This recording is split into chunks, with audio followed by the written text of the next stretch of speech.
Welcome students and my dear parents.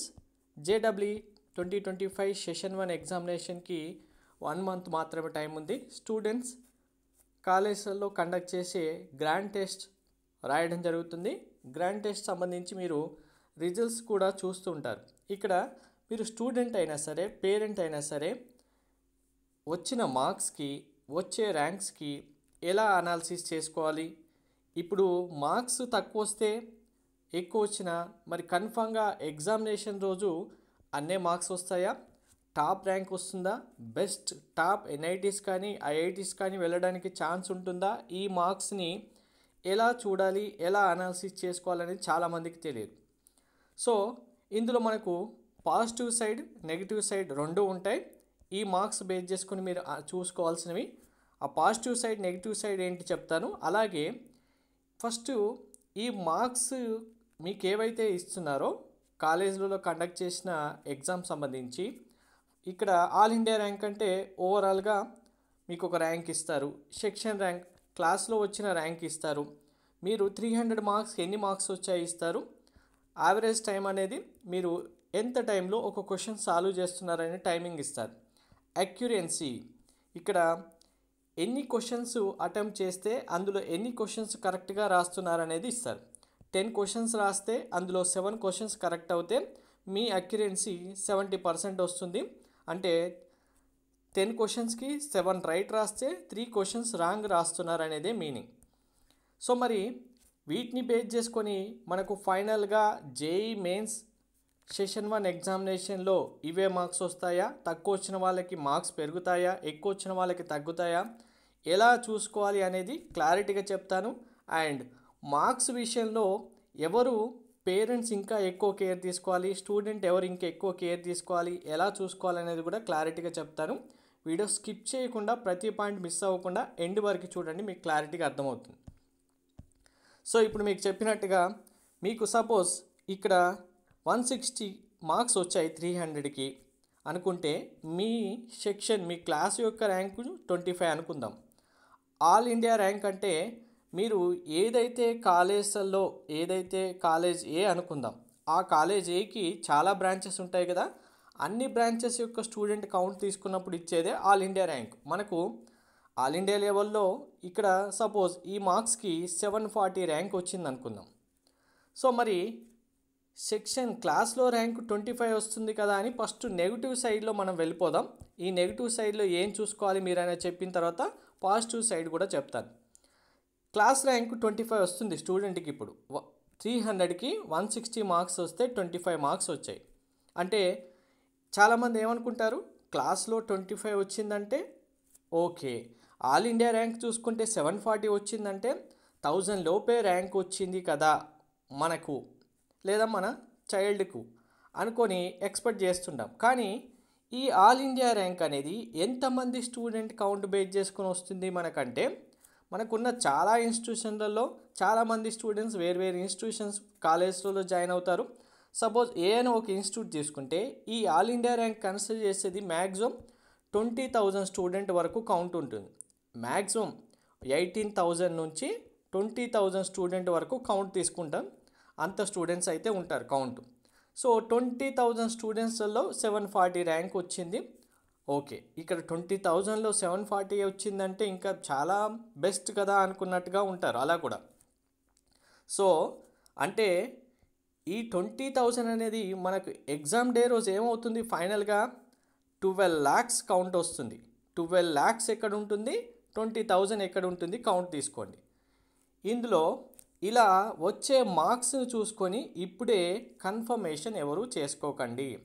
ఇది negative side. ఇందులో ఇంకా నెగిటివ్ సైడ్ ఏముంది అంటే ఈ మార్క్స్ విషయంలో ఫస్ట్ ఒకసారి క్లారిటీగా వినండి. మనకు ఒక 4-5 ఇన్స్టిట్యూషన్స్ కాలేజెస్ కౌంట్ తీసుకుంటే అంటే మనకు చాలా నేమ్స్ ఉన్నాయి, మనకు నేమ్స్తో పని లేదు ఇక్కడ మీకు అర్థం అవ్వడానికి. సపోజ్ ఏ అనే ఇన్స్టిట్యూషన్స్ ఉన్నాయి, బి ఉంది, సి, డి ఇలా ఇన్స్టిట్యూషన్స్ కౌంట్ తీసుకుంటే ఇప్పుడు ఇదే 160 మార్క్స్కి ఏ అనే ఇన్స్టిట్యూషన్లో మీకు ఆల్ ఇండియా ర్యాంక్ 740 ఇస్తే క్లాస్ ర్యాంక్ 25 ఇచ్చారు. బి 820 ర్యాంక్ ఇస్తే బి అనే ఇన్స్టిట్యూషన్ సంబంధించి స్టూడెంట్కి క్లాస్ ర్యాంక్ 20 ఇచ్చారు. సి అనే ఇన్స్టిట్యూషన్లో 640 వచ్చింది ఆల్ ఇండియా ర్యాంక్, కానీ క్లాస్ ర్యాంక్ చూసుకునేసరికి 33 వచ్చింది. సో ఇక్కడ డిఫరెన్స్ ఏమొస్తుంది అంటే మీకు వచ్చే క్లాస్ ర్యాంక్ అనేది ఇది 25, 33 మధ్యలో కూడా ఉండొచ్చు, 33 కంటే ఎక్కువ కూడా ఉండొచ్చు. ఎందుకు? ఈ క్లాస్లో స్టూడెంట్స్ మీకంటే ఎక్కువ చదివే వాళ్ళు టాపర్స్ ఓన్లీ 24 మెంబర్సే ఉన్నారు ఇదే మార్క్స్కి. కానీ వేరే ఇన్స్టిట్యూషన్లో ఇదే మార్క్స్కి మీకంటే ఎక్కువ చదివే స్టూడెంట్స్ 32 స్టూడెంట్స్ కూడా ఉన్నారు. సో నెగిటివ్ సైడ్లో ఆలోచిస్తే ఇక్కడ ఏంటి, ఈ మార్క్స్ అనేవి మీ ర్యాంక్ని అక్యురేట్గా క్యాల్కులేట్ చేయడానికి యూజ్ అయితే అవ్వవు. ఓకే, అలాగే ర్యాంక్ డిఫరెన్స్ చూడండి. ఇదే ఇన్స్టిట్యూషన్లో 740 వస్తే ఇక్కడ 820 వచ్చింది, ఇక్కడ 640 వచ్చింది. ఇక్కడ ఒకటి చూడండి 33 ర్యాంక్ వచ్చింది, ఇందులోనే పాజిటివ్ సైడ్ ఉంది. ఈ ఇన్స్టిట్యూషన్లో పాజిటివ్ సైడ్ వస్తుంది, అంటే ఇది బెస్ట్ ఇన్స్టిట్యూషన్ అని కాదు, అనాలిసిస్ చేసుకోవడంలో మీకు కొంచెం అర్థం అవడానికి. క్లాస్ ర్యాంకు 33 వచ్చింది, కానీ ఓవరాల్గా ర్యాంక్ చూసుకుంటే 640 వచ్చింది. సో ఈ సి అనే ఇన్స్టిట్యూషన్స్ కాలేజెస్లో టాపర్స్ మొత్తం ఇదే క్లాస్లో ఉన్నారు. అంటే మీరు మనకు స్టూడెంట్స్ని సెలెక్ట్ చేయడానికి టాప్ బ్రాంచ్ అనేది ఒకటి తీసుకొని చేస్తుంటారు కదా, ఆ టాప్ బ్రాంచ్లో ఈ స్టూడెంట్ ఉన్నప్పుడు 33 ర్యాంక్ వచ్చిందంటే ఈ స్టూడెంటు ఆల్ ఇండియా వరకు వెళ్ళేసరికి మిగిలిన అన్ని బ్రాంచెస్లో స్టూడెంట్స్ వీళ్ళకంటే తక్కువగానే స్కోర్ చేస్తున్నారు అనేది మీనింగ్. అలాంటి టైంలో టాప్ బ్రాంచ్లో చదువుతున్న స్టూడెంట్కి ఈ 33 ర్యాంక్ ఇచ్చిన 25 కంటే మార్క్స్ ఎక్కువగా వస్తాయి. ఇది పాజిటివ్ సైడ్ ఇందులో. సో మరి టాప్ బ్రాంచ్లోనే మీ పేరెంట్ కానీ స్టూడెంట్ కానీ ఎలా తెలుసుకోవాలి అనేది అయితే ఇప్పుడు చెప్పడానికి ఉండదు. అది ఒక్కొక్క ఇన్స్టిట్యూషన్స్ ఒక్కొక్క కాలేజ్ వాళ్ళు దాని క్రైటీరియా బేస్ చేసుకొని డివైడ్ చేసి ఇస్తూ ఉంటారు. సో మీకు ఆల్రెడీ తెలిసి ఉంటే మీరు ఒక అనాలిసిస్ చేసుకోవచ్చు. ఇక్కడ ఇంకొకటి ఉంటుంది, ఇంకా ఈ మార్క్స్ అయితే నెగిటివ్ సైడ్గా చూసుకుంటే వీటినే 100 మార్క్స్ వచ్చాయి కదా అని చెప్పి ఇంకా మా చైల్డ్కి అసలు ర్యాంకే రాదనుకోని కూడా అనుకోవద్దు. పాజిటివ్ సైడ్ ఏంటంటే ఎందుకు అనేది ఇప్పుడు క్లియర్గా దీన్ని బేస్ చేసుకొని మీకు ఒక అనాలిసిస్ ఇస్తాను చూడండి. మనకు ఈ మార్క్స్ అనేవి స్టూడెంట్కి ఫస్ట్ ఎగ్జామ్ డే రోజు ఎగ్జామ్ రాయడానికి ఉన్న ప్రెజర్ కానీ, ఆ రోజు ఉండే టెన్షన్ కానీ, ఆ రోజు ఉండే మైండ్ కానీ ఈ ఎగ్జామ్స్ రాస్తున్న టైంలో స్టూడెంట్కి ఉండదు. ప్రెజర్ ఉంటుందా? ఉండదు. అంత టెన్షన్ ఉంటుందా? ఉండదు. సో మైండ్ సెట్ అంత టఫ్గా ఉంటుందా ఎగ్జామ్ డే రోజు? ఉండదు. స్టూడెంట్ ఎవరికైనా సరే. సో ఇక్కడ పేరెంట్గా మీరు చేయాల్సింది ఏంటి అంటే కంపల్సరీగా స్టూడెంట్కి ఈ ప్రెజర్ ఎగ్జామ్ డే రోజు ఉండకుండా ఉండాలి, టెన్షన్ ఉండద్దు, మైండ్ సెట్ ఇలానే ఉండాలంటే ఇక్కడ 100 మార్క్స్ వచ్చినా సరే మీరు మనకు 100 మార్క్స్ వస్తున్నాయంటే ప్రాబ్లం లేదు, ఇంకా గెట్ ఆన్ అవ్వచ్చు, టైం ఉంది కదా, సెషన్ 1 రాకపోయినా సెషన్ 2 అయినా ట్రై చేయొచ్చు, అలా చదవండి అని చెప్పడం చాలా ఇంపార్టెంట్. ఇది పేరెంట్గా మీరు ఒక్కటి మాత్రం కంపల్సరీగా చేయాలి. స్టూడెంట్ కూడా మీరు అనాలిసిస్ చేసుకునే టైంలో ఇంకా నాకు 50 మార్క్స్ వస్తేనే నేను వెళ్ళిపోయాను, నాకు 50 కంటే ఎక్కువ రావట్లేదు అనుకున్నా కానీ ఇది సెషన్ 1 మాత్రమే. మనకు సెషన్ 2 కూడా ఉంది, అది కూడా ఫైనల్ అయిన తర్వాతే మన క్యాపబిలిటీ డిసైడ్ చేసుకోవాలి. ఇప్పుడే మీరు వరి అయిపోయి డిసప్పాయింట్ అయ్యారనుకోండి, ఇక్కడే డ్రాప్ అవుతారు. డ్రాప్ అవ్వాల్సిన అవసరం లేదు, ఇక్కడ వరకు వెళ్ళాలి. ఇది కంప్లీట్ అయిన తర్వాతే ఫైనల్ రిజల్ట్స్ చూసుకోవాలి. సో మన మెంటర్షిప్లో ప్రీవియస్ ఇయర్స్ ఉన్న స్టూడెంట్స్ అందరికీ సెషన్ 1లో పొరపాటున స్టూడెంట్ మిస్టేక్ వల్ల ర్యాంక్స్ రాకపోయినా వాళ్ళు సెషన్ 1 ముందు కంటే మన మెంటర్షిప్లో జాయిన్ అయిన వాళ్ళకి కంప్లీట్ గైడెన్స్ ప్రొవైడ్ చేయడం జరిగింది. సెషన్ 1లో చాలా మంచి మార్క్స్ తెచ్చుకున్న వాళ్ళు, తర్వాత సెషన్ 2లో ఇంకా మంచి మార్క్స్ తెచ్చుకున్న వాళ్ళు చాలామంది ఉన్నారు. అందులో ఒక స్ట్రాటజీ ఏంటి అనేది మీకు ఇప్పుడు చెప్తాను, ప్రతి ఒక్కరూ దీన్ని ఫాలో అవ్వండి. అలాగే మేము అసలు గ్రాండ్ టెస్ట్ ఎలా రాయాలో తెలియట్లేదు, మాకు గ్రాండ్ టెస్ట్ కూడా లేవు అన్న స్టూడెంట్ ఎవరైనా ఉంటే కామెంట్లో మెన్షన్ చేయండి, ఎలా రాయాలనేది నేను చెప్తాను. సో ఫస్ట్ ఇక్కడ మీకు ఒక క్లారిటీ ఏంటంటే ఫస్ట్ స్టూడెంట్ ఎవరైనా సరే పేరెంట్ కూడా ఇదే ఫాలో అవ్వండి. గ్రాండ్ టెస్ట్ అనేవి కంపల్సరీగా 3 గ్రాండ్ టెస్ట్ రాయాలి, అనాలిసిస్ చేసుకోవాలి, మళ్ళీ మార్క్స్ ఇంప్రూవ్ చేసుకోవాలంటే మీరు 50 మార్క్స్ వచ్చిన స్టూడెంట్ అయినా సరే 200 మార్క్స్ వచ్చిన స్టూడెంట్ అయినా సరే ఇదే ఫాలో అవ్వాలి. 3 గ్రాండ్ టెస్ట్ కంపల్సరీగా రాయాలి. ఇందులో మీరు 3 గ్రాండ్ టెస్ట్ కంప్లీట్ అయిన తర్వాత మ్యాథ్స్, ఫిజిక్స్, కెమిస్ట్రీ ఉంటుంది. సబ్జెక్ట్ వైజ్గా చూసుకుంటే ప్రతి సబ్జెక్ట్కి మీరు క్వశ్చన్స్ అటెంప్ట్ చేసినవి రైట్ ఆన్సర్ అవుతున్నవి, క్వశ్చన్స్ అటెంప్ట్ చేసిన తర్వాత రాంగ్ ఆన్సర్ అవుతున్నవి. మీకు క్వశ్చన్ అటెంప్ట్ చేశారు, ఫస్ట్ క్వశ్చన్ రాశారు, రైట్ ఆన్సర్ అయింది.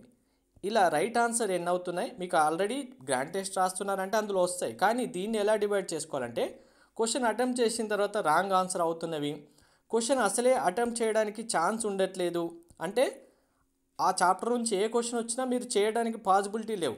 ఇలానే మ్యాథ్స్, ఫిజిక్స్, కెమిస్ట్రీ నుంచి ఇండివిజువల్గా ఉంటాయి కదా, వీటిని మీరేం చేస్తారంటే ఈ క్వశ్చన్ రాస్తే కరెక్ట్ అవుతున్న చాప్టర్స్ ఎన్నైతే ఉంటాయో పిక్ చేసుకోండి. ఇలాంటి చాప్టర్స్ ఒక 10 చాప్టర్స్ ఉన్నాయనుకోండి.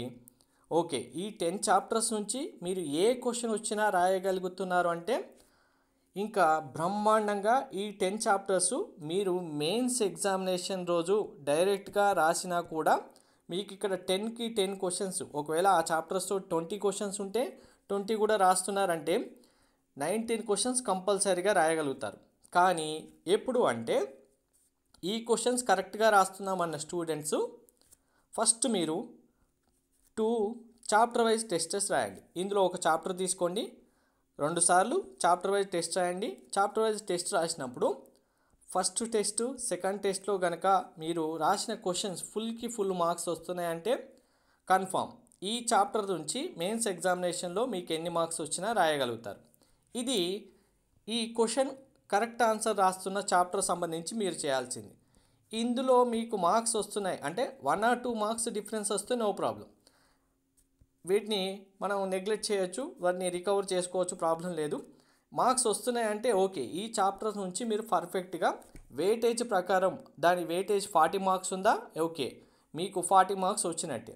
కానీ మీరు ఇంకా ఫోకస్ చేయాల్సినవి ఏంటి, క్వశ్చన్స్ రాసినా రాంగ్ అవుతున్నవి, క్వశ్చన్స్ రాయడానికి కూడా ఛాన్స్ లేవన్నాయి. సో ఇప్పుడు ఇందులో మీరు నెగ్లెక్ట్ చేయాల్సింది ఏంటంటే టైం 1 month ఉంది. సెషన్ 1కి ఇప్పుడు మీరు స్టార్ట్ చేస్తే ఈ అటెంప్ట్ చేయలేని క్వశ్చన్స్ యొక్క చాప్టర్స్ ఏవైతే ఉన్నాయో వీటిని ఇప్పుడు మీరు స్టార్ట్ చేసినా కంప్లీట్ అవ్వవు కాబట్టి వీటిని వదిలేయండి. ఇప్పుడు మళ్ళీ వీటిని స్టార్ట్ చేస్తే మనం చేయాల్సిన క్వశ్చన్స్ ఏవైతే ఉన్నాయో వీటిని కూడా రాయలేకపోతారు. సో వీటిని వదిలేసి ఈ సెకండ్ కేటగిరీలో ఉన్న క్వశ్చన్స్, మీరు క్వశ్చన్ రాస్తున్నారు కానీ కన్ఫర్మ్గా రాంగ్ అవుతున్న క్వశ్చన్స్ ఫస్ట్ ఈ చాప్టర్స్లో ఫస్ట్ బిగినింగ్ నుంచి కాన్సెప్టు, డెఫినేషన్, ఫార్ములాస్ ఏవైతే ఉన్నాయో అవి చదివిన తర్వాత దీనికి సంబంధించి కంపల్సరీగా టెస్ట్ 1 రాయండి. రాసినప్పుడు టెస్ట్ 1లో ఎక్కడ మిస్టేక్ అవుతుంది రివిజన్ చేసి మళ్ళీ ఒకసారి రివిజన్ చేయండి. టెస్ట్ 2 రాయండి చాప్టర్ వైజ్గా, మళ్ళీ రివిజన్ చేయండి. టెస్ట్ 3 రాయండి, అప్పటికి మీరు ఈ చాప్టర్లో కూడా పర్ఫెక్ట్ అయిపోతారు. ఫైనల్గా ఒక 4th టెస్ట్ రాసేసి ఇంకా రివిజన్ చేయకుండా 4th టెస్ట్ రాసేసి ఇక్కడ 10 క్వశ్చన్స్ రాస్తే 10 క్వశ్చన్స్ కూడా కరెక్ట్ అవుతున్నాయంటే ఈ చాప్టర్లో కూడా మీరు పర్ఫెక్ట్గా స్కోర్ చేసిన వాళ్ళు అవుతారు. ఇలా ఈ ఒక్క స్ట్రాటజీ యూజ్ చేసుకొని మీరు ఫాలో అయిపోండి. పర్ఫెక్ట్గా ఇప్పుడు సెషన్ 1కి మీరు తెచ్చుకోవాల్సిన మార్క్స్ వస్తాయి. సెషన్ 2కి ఇంకా చాలా టైం ఉంది, అలాగే వేరు స్ట్రాటజీస్ కూడా ఉంటాయి. అవి మీకు వచ్చే ఇండివిజువల్ మార్క్స్ బేస్ చేసుకొని ఇండివిజువల్ స్టూడెంట్ వైజ్గా ఉంటుంది. మెంటర్షిప్లో జాయిన్ అవుతే అవన్నీ మీకు ఒక క్లారిటీ అయితే వస్తుంది. మెంటర్షిప్ జాయిన్ అవ్వాలనుకున్న స్టూడెంట్స్ ఆర్ పేరెంట్స్కి మీకు ఇక్కడ డీటెయిల్స్ స్క్రీన్ పైన డిస్క్రిప్షన్లో కూడా ఇవ్వడం జరిగింది. మెంటర్షిప్లో జాయిన్ అవుతే మీకు కంప్లీట్ గైడెన్స్ ఉంటుంది 2025 అడ్మిషన్ కంప్లీట్ అయ్యేంత వరకు. మెంటర్షిప్లో జాయిన్ అవ్వాలనుకుంటే ఇక్కడ యూపీఐ ఐడి ఉంది, స్కాన్ ఉంది. పేమెంట్ చేసిన తర్వాత వాట్సాప్కి స్క్రీన్ షాట్ పంపిస్తే మీరు మెంటర్షిప్లో జాయిన్ అవుతారు. 2025 అడ్మిషన్ కంప్లీట్ అయ్యేంత వరకు మీకు కంప్లీట్ గైడెన్స్ ప్రొవైడ్ చేయడం జరుగుతుంది. ఓన్లీ జేఈ మెయిన్స్ ద్వారా జోసా సీసాప్ కౌన్సిలింగ్ కావాలన్నా తీసుకోవచ్చు, లేదు జేఈతో పాటు ఆల్ ఎంట్రన్స్ ఎగ్జామినేషన్స్ కావాలన్నా కూడా తీసుకోవచ్చు. సో ఫైనల్గా ఇక్కడ మార్క్స్ని మీరు ఫైనల్గా ఫిక్స్ చేసుకోకుండా దీన్ని అనాలిసిస్ చేసుకొని మీరు ఎలా ప్రిపేర్ అవ్వాలనేది ఇప్పుడు చెప్పాను కదా, దాని ప్రకారం ప్రిపేర్ అవ్వండి. మార్క్స్ తక్కువ వస్తున్నాయన్నా మార్క్స్ ఎక్కువ వస్తున్నాయన్నా పాజిటివ్ సైడ్ నెగిటివ్ సైడ్ రెండు ఉంటాయి కాబట్టి ఇన్స్టిట్యూషన్ వైజ్గా చూసుకున్నప్పుడు ఈ రెండింటిని బ్యాలెన్స్ చేసి పేరెంట్ అయినా స్టూడెంట్ అయినా పర్ఫెక్ట్గా మీరు సెషన్ 1 అటెంప్ట్ చేసేలాగా చూసుకోవాలి. అదే దీని యొక్క కంప్లీట్ అనాలిసిస్. దీన్ని చాలా ఈజీ తీసుకుంటారు చాలామంది స్టూడెంట్స్ అయినా పేరెంట్స్. ఓకే, అంటే 300కి ఒక 100 వచ్చాయంటే ఫైనల్లో ఇక్కడ టైం ఉంది, ఇక్కడ సెక్షన్ ర్యాంక్ ఉంది 50 వస్తుందంటే ఓకే. మనకు 100 మెంబర్స్ ఉన్న క్లాస్లో 50 ర్యాంక్ వచ్చిందంటే దాదాపు మనకు వచ్చినట్టే. 100%కి 50% అనుకుంటారు, పర్సంటేజ్లో క్యాలిక్యులేట్ చేస్తారు. 100%కి 50%, 100 మెంబర్లో 50 మెంబర్స్ ఎంత అవుతుంది? అప్పుడు 1,00,000లో 50% ఎంత అవుతుంది ఒకసారి ఆలోచించుకోండి. 1,00,000లో 50,000 అవుతుంది అక్కడికి వెళ్ళేసరికి. అదే 12 lakhs స్టూడెంట్స్లో ఎంత అవుతుంది? 6 lakhs అవుతుంది. సో పర్సంటేజ్ క్యాలిక్యులేట్ చేయడం మానేసి మార్క్స్. ఇంకొక ఇంపార్టెంట్ ఏంటంటే గ్రాండ్ టెస్ట్ ఎన్ని రాసినప్పటికీ స్టూడెంట్కి కాన్స్టెంట్గా మార్క్స్ ఒక +or-10 రేంజ్లో, అంటే ఒక దాంట్లో 120, ఒకటి 110, ఒకటి 130, ఇంకొకటి 135, ఇంకొకటి 115, ఇలా కాన్స్టెంట్గా ఒక +or-10 రేంజ్లో వస్తున్నాయంటే కన్ఫామ్ ఈ స్టూడెంట్కి ఈ 135, 120 నుంచి 135 వరకు మార్క్స్ యావరేజ్గా 125లో ఉంటాడు అనేది ఫిక్స్ చేసుకోవచ్చు. 125 వస్తున్న చాప్టర్స్ ఏవైతే ఉన్నాయో వాటిని ఒక్కసారి చాప్టర్ వైజ్ టెస్ట్ కంప్లీట్ చేసేసుకొని ఇంకా రాని చాప్టర్స్ ఏవైతే ఉన్నాయో వాటిని మళ్ళీ స్టార్ట్ చేసి 1 by 1 ప్రిపేర్ అవుతూ ఉంటే ఇప్పుడు చెప్పిన స్ట్రాటజీ ప్రకారం పర్ఫెక్ట్గా మీ ప్లాన్ ఎగ్జిక్యూట్ అవుతుంది. దీన్ని బేస్ చేసుకొని మీరు ఎంతవరకు రీచ్ అవ్వగలుగుతారో అంత టాప్ ర్యాంక్ వరకు వెళ్ళగలుగుతారు. Thank you.